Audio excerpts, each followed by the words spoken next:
Morning LinkedIn, just been out on a run. Got wet, it's actually starting to rain again, which is nice, so my hair might get even bigger.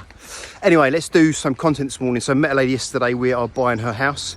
She spent 20 to 30 minutes, obviously first time of meeting her, of telling her how difficult her situation is, you know, the amount of fees she's got to pay and all this kind of stuff, and kind of stood there and nodded and understood and, you know, trying to buy a house, so I don't want to upset you.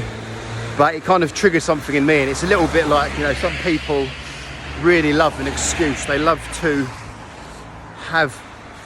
use objections and road bumps and issues as a way of not doing things or always complaining about it. And I suppose with how we deal with our clients, there's everything we do is personalised. So, you know, if you've got very little time, we'll make a plan that works around your time. If you've got, you know, you're out entertaining a lot, it might be your nutritional protocol's got to be different to somebody else, or, you know, you've got a injury or whatever it might be. Of course, it's personalised to your specific needs, and there will be objections or roadblocks or issues in there that have to be dealt with through the program. But there'll always be a tipping point where the excuses can actually stop you from taking action.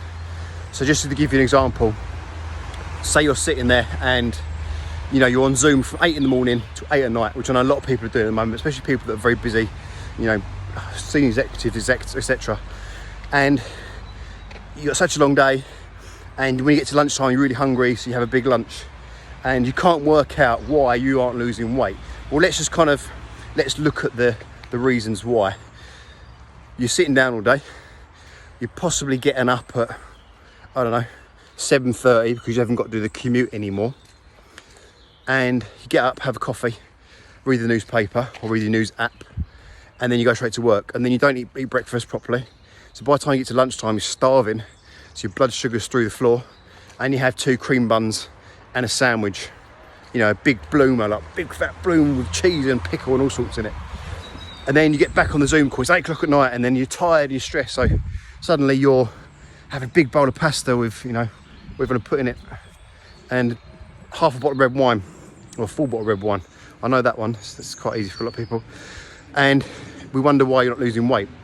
We wonder why you're not changing your body or changing your lifestyle, changing your habits. Everything's set up wrong. And if we were to speak to you, you might say, oh, you know, I'm too busy and I can't take action, or I'm too tired, or whatever it might be. And if we actually sit there and look at the things you're using as excuses or objections or roadblocks, or whatever you want to call them, simply put, you're not doing the things you need to do to make that happen. So, for example, you know, let's get up half an hour earlier. I know you haven't got a commute. Let's imagine you do have a commute. So the commute is you going for a walk. When you get back, you have a lean breakfast and a coffee and some water. And then lunchtime, you do a little half an hour workout if you've got half an hour break or an hour break. Or you have a lean lunch. And then in the evening, instead of sitting down and having a bottle of red wine and a huge bowl of pasta, you have a nice lean dinner and you go for another walk. Who knows? It could be anything.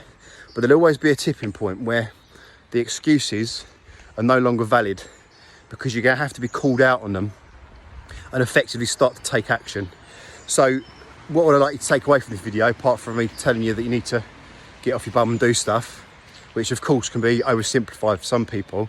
I recommend this afternoon, this evening, when you've got 10 minutes, write down your day, write down what you're doing at the moment on a day-to-day basis, from a, you know, how's your working day looking, what are you eating, and sit there and look at it, and just look at it subjectively and think, you know, what am I doing? Am I doing the things I need to do? Could I get up half an hour earlier? Could I change that food a little bit? Could I get out for a walk in the morning? You know what? You might have a little epiphany, and in 3-4 weeks time, when you've made these tweaks and changes, you look in the mirror and think, you know what? I've actually made a change for me, and I've made it work. Don't use the excuses, guys. Make it happen.